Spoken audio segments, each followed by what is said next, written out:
Katka, ďakujem ti za krásnu tortičku, ktorú si mi priniesla k dnešným menunkám. Ďakujem.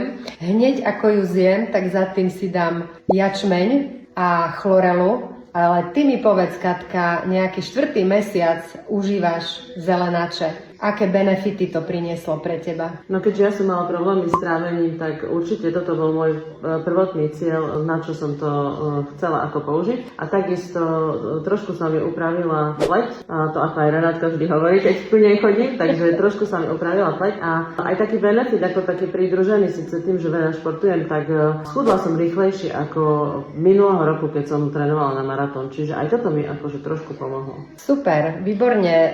Ja viem aj poslať dievčatám všetkým, ktoré užívate už zelené potraviny a minimálne mesiac ste na zelenáčoch, tak vám viem poslať taký protokol chudnutia. Tak mi napíšte do správy, ktoré budete mať záujem. Katka, ďakujem. Pekný deň.